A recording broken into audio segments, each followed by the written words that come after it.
What's going on, guys? We are Tottenham TV here, and the Euro 2020 team of the tournament has been announced by UEFA. And what we're going to do is we're going to look at the official UEFA team of the tournament. I'm going to give who I think is my picks for team of the tournament. I want to get your opinions in the comments as well. I want to see who you agree with, who you disagree with. Obviously, England ended the tournament in heartbreak on the final against Italy, but it's been a great tournament for England. But there's been a lot of standout performers throughout the tournament, a lot of breakout stars, a lot of established stars re-establishing themselves throughout the whole tournament. It's been a brilliant month of football, great festival of football. I've enjoyed every minute of it, apart from maybe the last minute. But I have to say it was fantastic. And let's go through now the official team of the tournament, and for each position I'm going to put my pick, and I want to see what other people's opinions are. Maybe I'll give an alternative pick as well. But so you can see right now the official team of the tournament is right there on the right hand side, so let's go for it. So Donnarumma is the official team of the tournament, goalkeeper of the tournament, after the penalty saves he made in the final. I thought he actually had a brilliant tournament throughout the whole way through. One save that sticks in my mind is the one I believe it was in the semi-final against Belgium. Was it semi or quarters? It was quarter-final against Belgium. He made an unbelievable save against Kevin De Bruyne.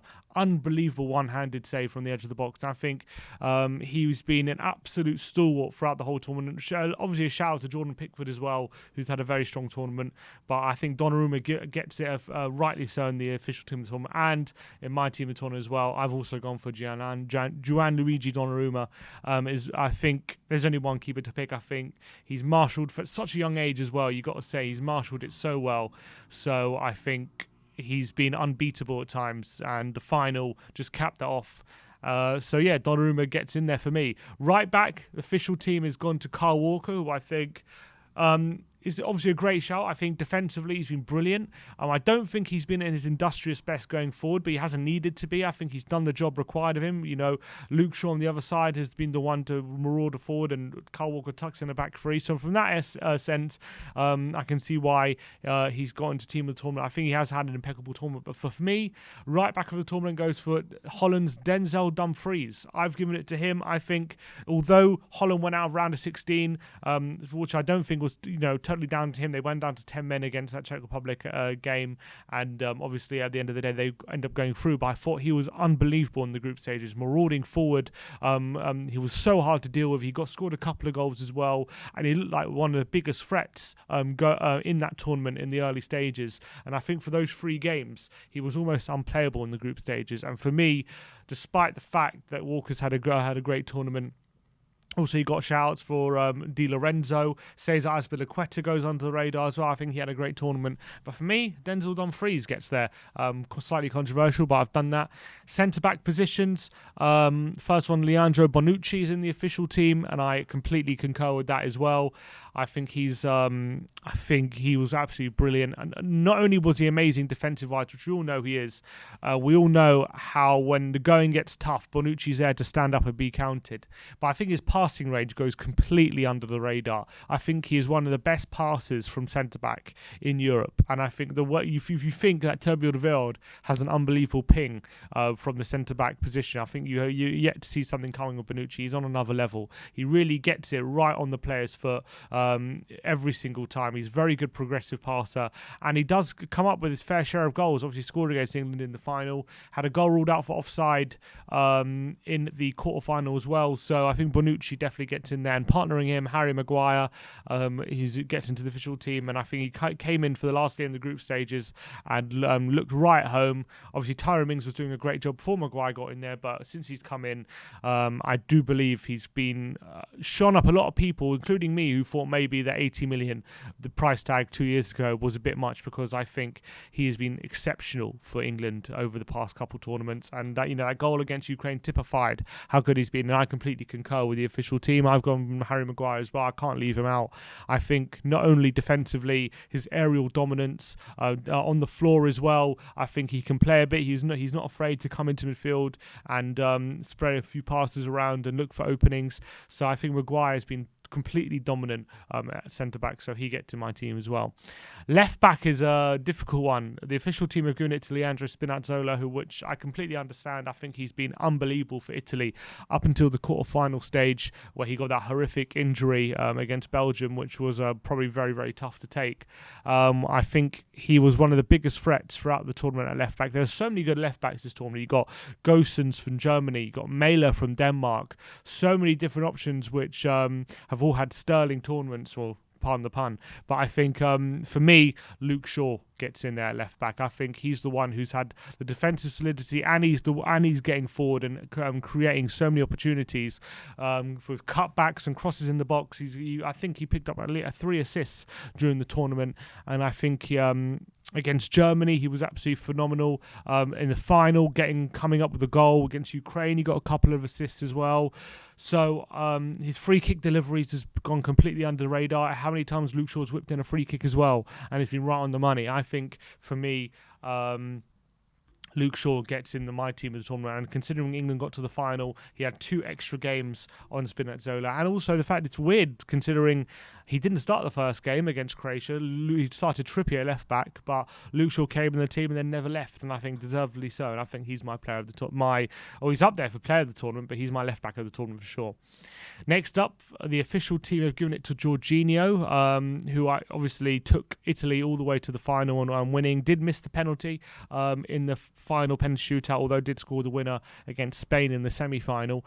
I do think he's had a fantastic tournament. I think a lot of people question Georginio a lot of the time. I think he's one of the most underrated midfielders in Europe. I've said that a long time. I think he does a job which people sometimes goes under the radar. His defensive work can definitely. I think he ran the most in the tournament of any other midfielder, and that shows what he brings to the team. And obviously his playmaking abilities from deep are second to none. But for me, I actually gave it to Pogba. I think Paul Pogba for me is in central midfield. I thought, although again France went out of round of 16 to Switzerland, I thought he was, for those 4 games, I think he was actually the player of the tournament for those 4 games. I think he was unplayable. His through balls, I don't think anyone in the tournament was capable of doing what he was doing during those 4 games. His long range shooting, he scored an unbelievable goal against Switzerland, and I remember he had an unbelievable shot against Portugal as well, which Patricio could only tip onto the post, and that nearly caused another goal. I think he was running midfielders ragged. I remember the first game against Germany, he got a great assist for the opening goal as well. I just think he was incredible, and it's very unlucky for France to go out in the round of 16 because he could have been with a big shout for player of the tournament, and for me, he gets in there for team of the tournament. Next up, Pedri, 18 years of age, and for me, I agree with that assessment from UEFA. I think he also gets in there for such a young player to come in and dominate midfields like he has done and play with such composure, play with such authority.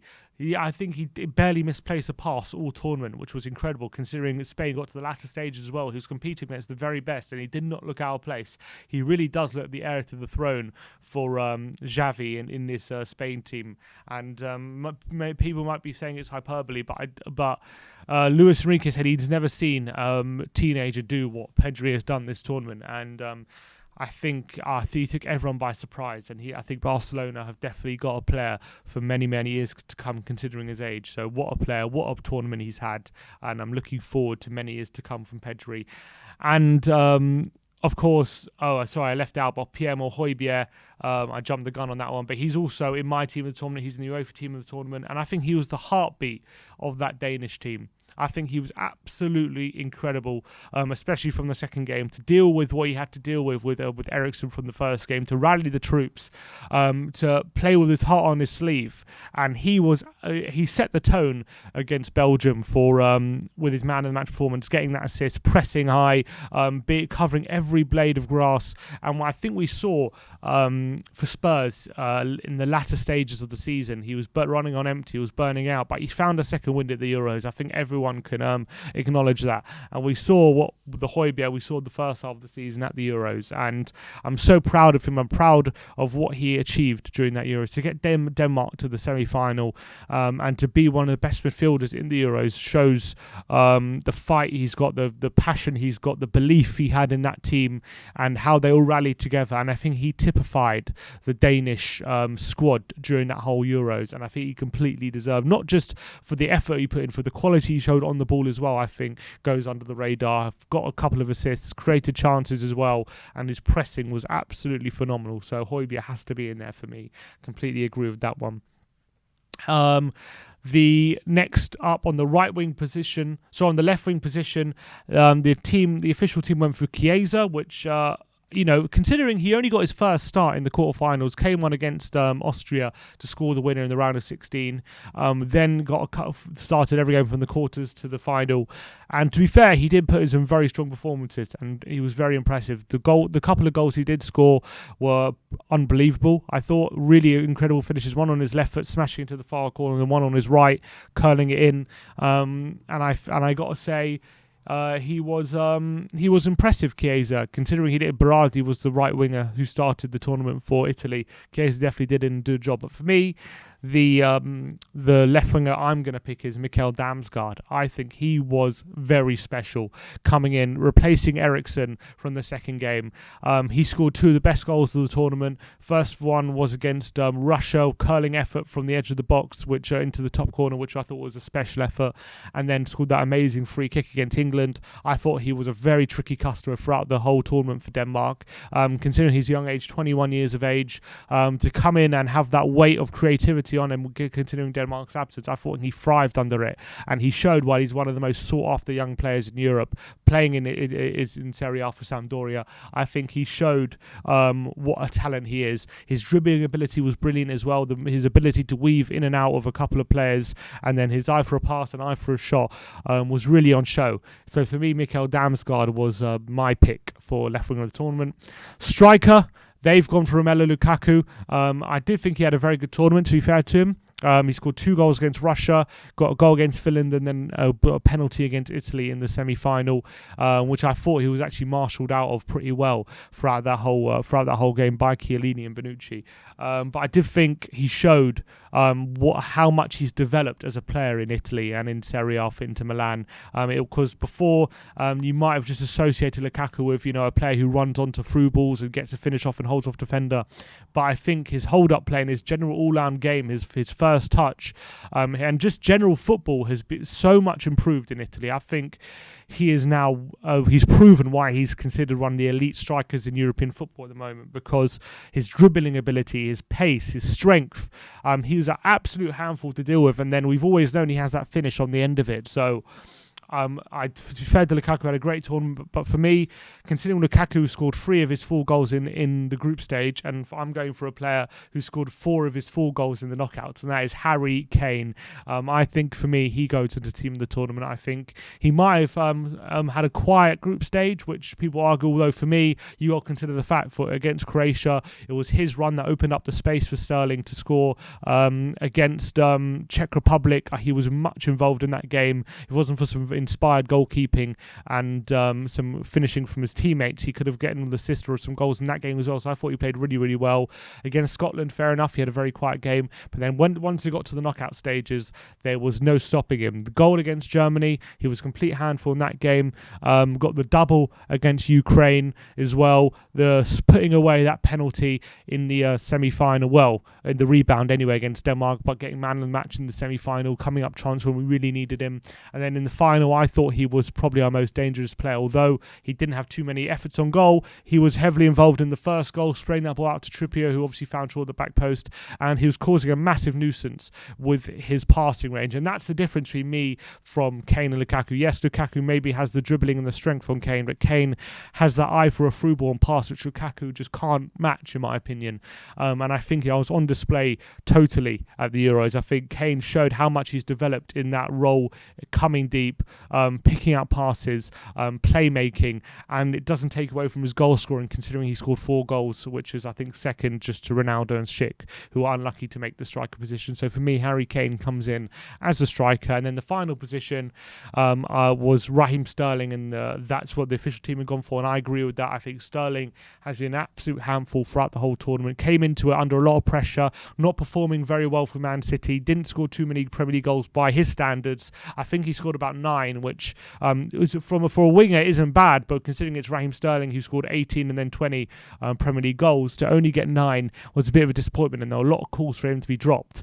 But he came in with a lot of confidence, with short confidence, but he came in and completely took this tournament by the scruff of the neck. Set the tone in the opening game with a great finish against Croatia, and he did his customary back post finish against Czech Republic after a great cross by Jack Grealish, and he went from strength to strength. Got the winner against, got the opening goal against Germany, forced the own goal against Denmark as well. Got a brilliant through ball for Harry Kane's first against Ukraine, and I think throughout the whole tournament he was at his best, and I think this is the first time for me that we've really seen the best of Sterling at an international tournament. It's taken a while. He's 26 years of age, but I think this is the tournament where Sterling really became alive for England, because I think in general at tournaments he's disappointed a bit, but I think this tournament, he really came out transformed. We saw the Raheem Sterling we know he can be for Man City, and I think he was absolutely hard to deal with. He was dribbling throughout the whole tournament,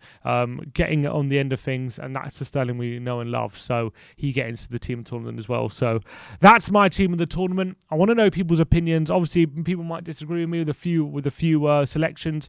I want to know what people think of the official team of the tournament as well. I want to know what people think of my team of the tournament. Let me know in the comment section below what you agree and disagree with. Like, subscribe, and comment. And as always, come on, England.